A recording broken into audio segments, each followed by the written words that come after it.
하셔야 합니다. 건강관리. 오늘 민수기 4장 1제 4절 읽고 이제 계속 연결해서 4절까지 읽었는데 5절 밑에 보면 진영이 전진할 때 이와 같이 이러다 그 아들들에 들어가 칸 막는 휘장을 걷어 증거궤를 덮고, 그래서 계속해서 이제 어떻게 해야 할 일, 소위 그래서 하나님이 맡기신 우리 직임이 다 있다. 맡기신 직임, 또 그 역할도 있다는 것이죠. 하나님은 돌뿌리 하나도 다 필요해서 놓으셨다 하는 거죠. 그래서 출애굽을 때 12지파를 다 요소에다가 배치를 했죠. 우리가 살아가는 이 사회에서도 꼭 자기가 앉을 자리가 있어요. 옛날 어르신들이 이렇게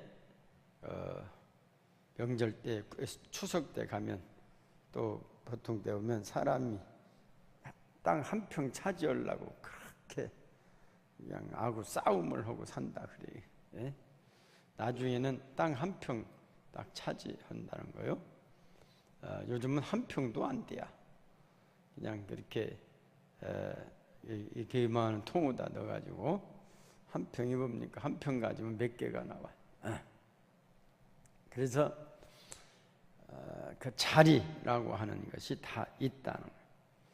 가정에서는 아버지 자리가 있고 어머니 자리가 있고 언니 오빠 자리들이 다 따로 있어요. 직장에서도 다 자리가 틀리죠. 사원의 자리, 또 계장 가장의 자리, 그 직분의 자리가 있어요. 국가에서도 다 마찬가지고, 그래서 어떻게 보면 그 자리를 차지하기 위해서 온갖 경주를 다 한다. 우리 입시들 고3 학생들을 입시 전쟁이라고 누가 붙여놨어요? 왜 입시 전쟁을 하냐? 자기가 그 자리를 한번 찾아 앉고 싶어서 내가 열심히 해서 저 판사 자리를 한번 앉아봐야겠다. 그런 자리. 내가 열심히 공부해서 의사 자리를 한번 앉아봐야겠다. 내가 열심히 해서 이제 저 공무원 자리를 한번 앉아봐야겠다. 그런 그 자기의 목표를 두고 달려가죠. 그런데 우리가 이 자리보다 더 중요한 것이 있다는 거예요. 그것을 역할이다 그래요. 역할. 자리도 중요하지만 더 중요한 것은 역할인데, 아버지 자리는 아버지에 맞는 역할이 있고, 어머니 자리에는 어머니의 역할이 있고, 자녀나 우리 모든 며느리나 다 자기의 역할이 있다는 것입니다. 그리고 이 세상의 직책에서도 신문기자는 기자의 역할이 있어요. 신문기사는 아무나 못 오겠더라고. 막 파고 들어가가지고 막 마이크를 대고 그냥 그 파고 들어가요. 그 기자들은 그렇게 파고 들어가도 그런 역할을 하게끔 법으로 돼 있는가요? 보통 사람들이 파고 들어가 봐요. 군인이 막 파고 들어가 봐요. 이거 무슨 뭔 사람 이게 어떻게 올라오냐. 근데 기자들은 막 그걸 막 파고 들어가가지고 파고 들어가. 대단하죠. 그래서 그 역할들이 다 있다는 것이죠. 그 자리에 대한 역할을 잘 감당하지 못할 때 생기는 문제들이 많죠. 아버지가 아버지 역할을 못했을 때 그 가정이 참 행복하지를 못하죠. 군인이 군인의 역할을 다 감당해야 하는데, 군인은 나라를 지키지 않고 총 들고 바깥으로 뒤로 돌아해봐요. 그것이 역할을 감당하지 못하고, 대통령이 대통령의 역할을 감당하지 못하면 오늘과 같은 전국 혼란이 오게 된다는 것이죠. 그 역할을 잘못할 때 그 자리가 아무리 좋은 자리, 대통령과 같은 좋은 자리, 귀한 자리, 높은 자리라 해도 소용이 없습니다. 그래서 중요한 것은 자리보다도 역할이다. 그러죠? 잘 나가다가 이하여대 총장하면 대통령 자리하고도 안 바꾼다는 명예가 있는데 그 자리에 앉았다가 역할을 잘 못해가지고 많은 사람들이, 많은 교수들이 감옥행하는 것을 우리가 얼마 전에 봤어요. 교회에서도 다 역할이 있어요. 집사님은 집사님 역할, 권사님 역할, 장로님 역할, 전도사님 역할, 목사 역할, 자리, 하나님께서 주신 귀한 직분이지만 그 자리가 자리도 중요하지만 그 역할이 중요해요. 집사가 됐으면 집사의 역할을 해야 해요. 예배를 잘 참석하고, 이 집사의 역할이, 권사님 신방을 잘하고, 할 때 신방을 잘하고, 그 권사의 역할. 그러니까 우리가 다 역할들을 해야 한다는 것이. 오늘날 우리 교회들이 이렇게 사회로부터 지탄받는단 말을 많이 듣는데 그것은 자리가 없어서인 것이 아니라, 옛날보다 목사님이 모자란 것이 아니고 장로님이 모자란 것이 아니라 그 맡은 자리에서 역할을 못하기 때문에 그런 지탄을 받게 된다는 것이죠. 우리는 너무나 세상적인 것에 익숙해 있어서 자꾸만 하나님의 것을 세상 것과 동일시하려 듭니다. 교회 안에 들어와서는 또 세상 것을 도입하려고 합니다. 오히려 옛날에는 교육도 세상이 교회 것을 가서 본받았어요. 세상의 교육보다 앞서갔어요. 그런데 요즘은 어림도 없지 않습니다. 이 세상에서는 교육에 엄청난 투자를 해요. 그런데 이 교회는 그렇게 투자할 수가 없었어요. 투자도 못하고. 또 우리가 자기의 그 자리, 우리가 또 행정도, 이제는 옛날에는 행정이 어디가 있어요? 요즘은 행정이, 사회적인 행정이 교회 안으로 들어와서 이제는 교회인지 사회인지 이게 잘 구분하지 못하는 행정들이 아주 교회를 자리 잡고 있다는 것입니다. 그래서 교회는 이제 세상 것들이 교회에 와서 점령한 일들이 많다는 것이죠. 그래서 교회가 교회되지 못하고 세속화되어 간다고 하는 것입니다. 교회는 세상처럼 행정적으로 처리하는 것이 아닌데 행정적인 것을 중요시하고 행정적인 절차를 거쳐서 결정되었다 하더라도 교회는 목회적 측면에서 처리를 해야 하는데, 그래서 이것이 하나님께 영광 돌리는데 최선의 길인가, 이 판단을 해야 한다는 것이죠. 제가 오늘 이 설교를 준비하면서 이런 생각이 났어요. 제가 1983년도에 효자동교회 부임을 했는데 햇수로 35년 35살이 되더라고요. 그래서 행정적으로 결정한 것들을 그대로 시행한다고 밀어붙인 것에 대한 시행착오가 크게 세 가지가 기억이 돼요.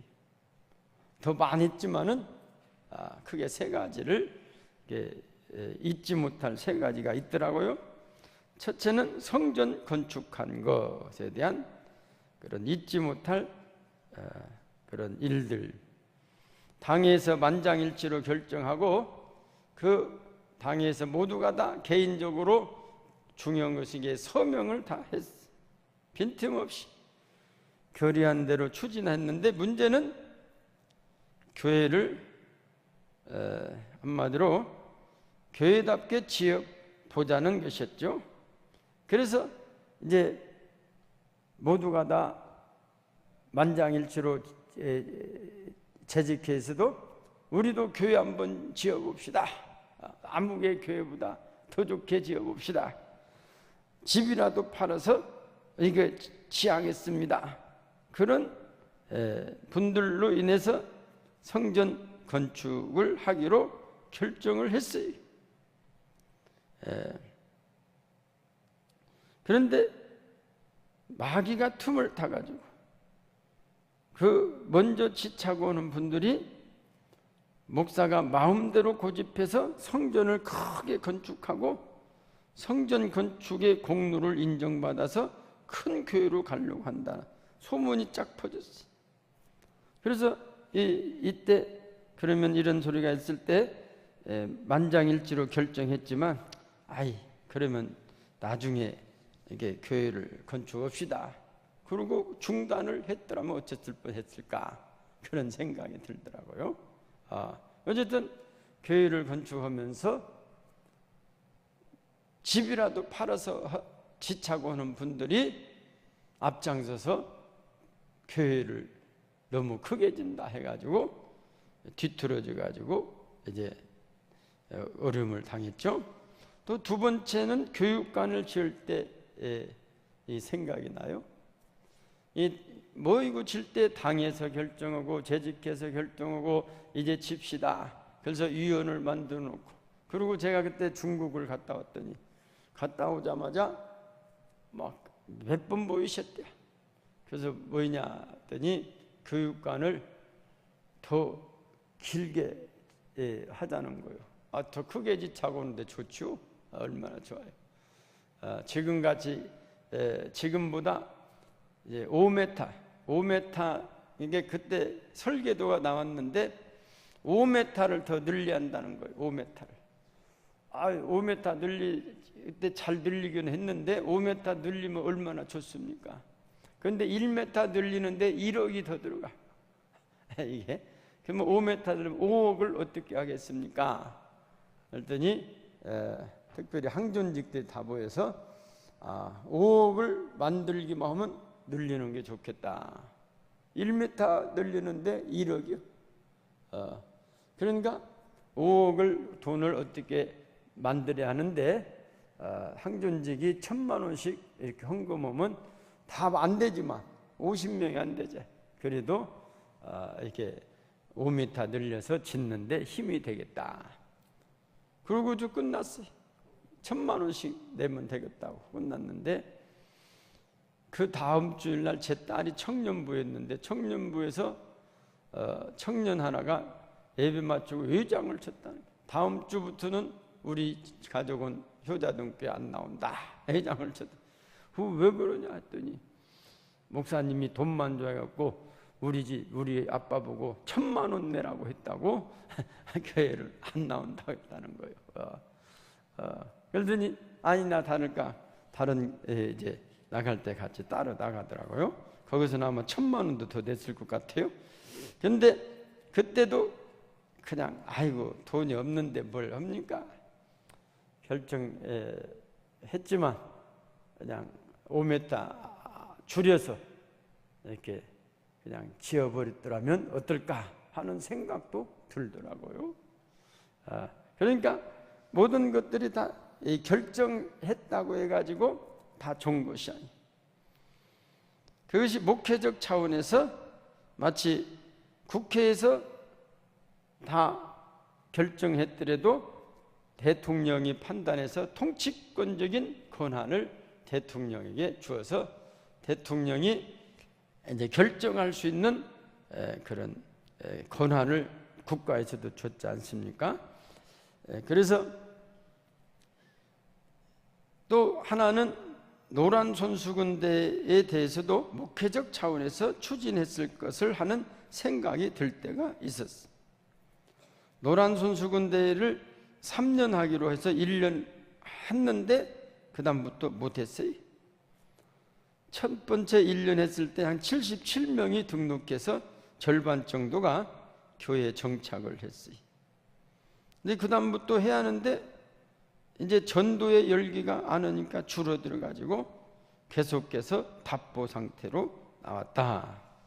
이런 거 보면 그때도 그냥 전도니까 그냥 밀어붙였어야 한다 이런 생각을 할 때도 있었다는 것입니다.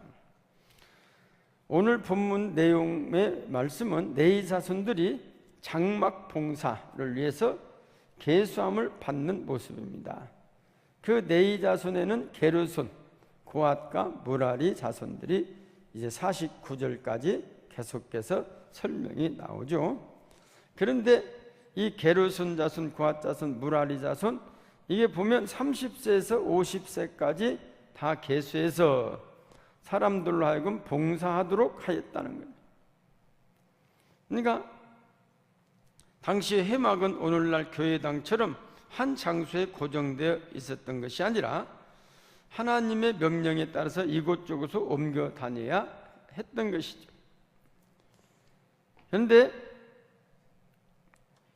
그래서 이 장막을 옮겨야 할 그런 사람들이 필요했는데 거기에다 다 장막만 옮긴 게 아니라 그 속에 덮개, 문장, 휘장, 또 접개 종류, 은증거개, 상, 등대, 단들, 바가지, 널판, 띠, 기둥 이런 것들을 다 똑같이 옮겨야 하는 그런 역할을 해야 한다는 것입니다.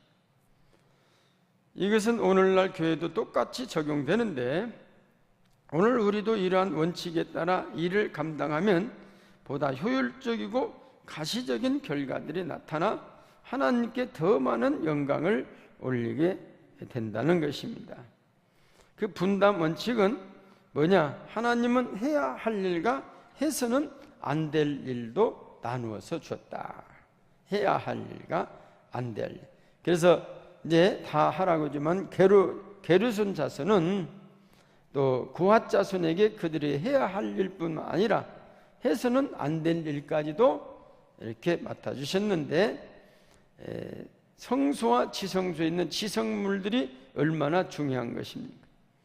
그러면 이것을 옮길 때 해서는 안 될 일들이 오늘 다 일기하는데 15절 한번 민수기 4장 15절 한번 같이 보실까요? 시작. 진영을 떠날 때 아론과 그의 아들들이 성소와 성소의 모든 기구 덮는 마치거든 고핫 자손들이 와서 맬 것이니라. 그러나 성물은 만지지 말라. 그들이 죽으리라. 회막 물건 중에서 이것들은 고핫 자손이 맬 것이며, 그죠? 그리고 계속해서 이제 맡겨야 해야 할 일도 있는가 하면은 해서는 안 될, 만지지 말아라. 보자기와 해달의 가죽으로 덮은 후에 그것을 움직이라고 했습니다. 근데 고핫 자손이 이를 만지는 경우 죽을 것이라고 경고를 했었어요. 그런데 이것이 그때만 필요한 것이 아니라 훗날 사무엘하 6장에 보면 웃사가 죽는 그런 사무엘하 6장 6절 보면 한번 볼까요? 6절 시작.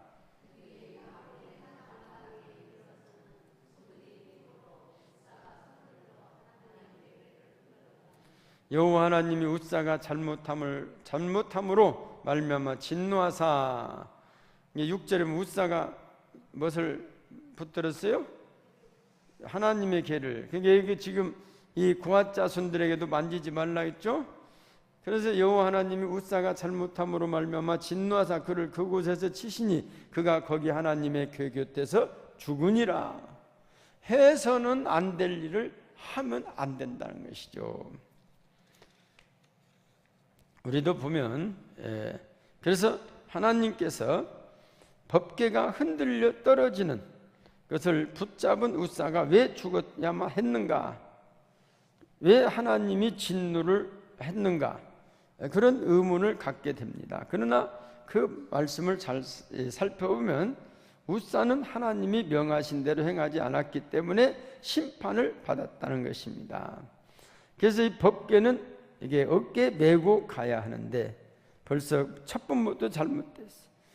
소 구루마에다가 싣고 무거우니까 그걸 가면서 그것이 흔들려 남게 됐다는 것이죠. 그래서 이 하나님의 일은 내 소견에는 옳다고 다 선한 것이 아니고 내 생각에 괜찮다고 생각돼 무조건 행해서도 안 되는 것이 많다는 겁니다. 그러니까 우리가 예수를 상식적으로 믿으면 안 된다는 것입니다. 내 지식적으로 믿으면 안 된다는 것이죠. 하나님 말씀대로 믿어야 한다는 것이죠. 하나님께서 에덴 동산에 선악과를 놓으시고 그걸 먹지 말라, 그걸 먹는 날엔 죽으리라 그랬어요. 창세기 2장 15절 이하 말씀 보면, 특별히 17절 보면 너는 내가 먹는 날에는 반드시 죽으리라 그랬단 말이에요. 근데 지식적으로 봐도 그거 왜 죽냐 해서 먹었는데 그것이 바로 하나님과 분리되는 그런 역할을 하게 된 것이죠.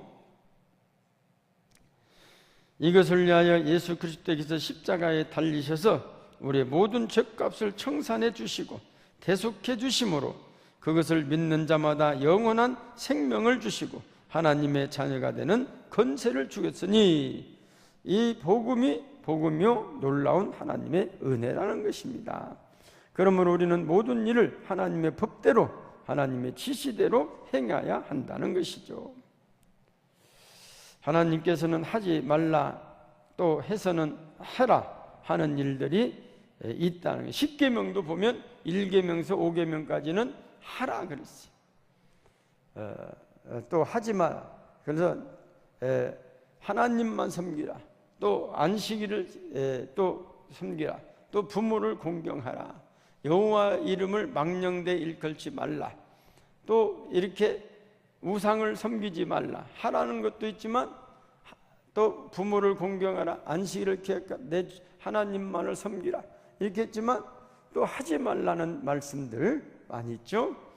또 살인하지 말라, 간음하지 말라, 내 이웃의 물건을 탐내지 말라, 이런 하라는 것과 하지 말라는 것들을 구분해 가지고 우리에게 주셨다는 것이죠. 그렇기 때문에 우리는 하나님의 말씀대로 하라면 하고 하지 말라면 하라. 가라는 데까지 가고 가서는 안 될 까지는 가면 안 된다는 것이죠. 그래서 이제 이 아론의 자손들을 통해서 하나님의 전을 이렇게 잘 감당케 하고 또 그 모든 제사를 다 지내는 일들을 맡겼다는 것이죠. 우리가 선택받은 것이 바로 그 왜 나를 선택했는가, 왜 나에게 맡겨주셨는가, 이 모든 것들은 생각해보면 다 하나님의 은혜다는 것이죠. 누구를 위해 하는 것이 아니라 하나님의 영광을 위해서도 아니라 먼저는 나 자신을 위한, 나를 위한 일인 것이다. 그래서 우리가 하나님 말씀대로 하라 하는 것을 하고 하지 말라 하는 것을 안 하게 되면 결국은 누구를 위한 것이냐? 나를 위한 것이다 하는 것이죠. 우리는 우리 말씀을 통해서 하라, 하지 말아라 이런 많은 말씀을 통해서 우리가 진정으로 무엇을 해야 할 것인가, 하라 하는 것만 다 해도 다 못 오는데 하지 말라는 것을 왜 그걸 뒤집어서 하려고 하는 것인가, 우리가 항상 생각하면서 우리에게 맡겨주신 이런 또한 그 직분이 무엇이고 나는 또 그 역할을 어떻게 하고 있는가, 이런 모습들을 항상 생각하면서 하나님께서 맡기신 직임과 역할을 충성되이 감당해 나아가는 착하고 신실한 우리 성도님들이 다 되시기를 주님의 이름으로 축원합니다. 기도하십니다.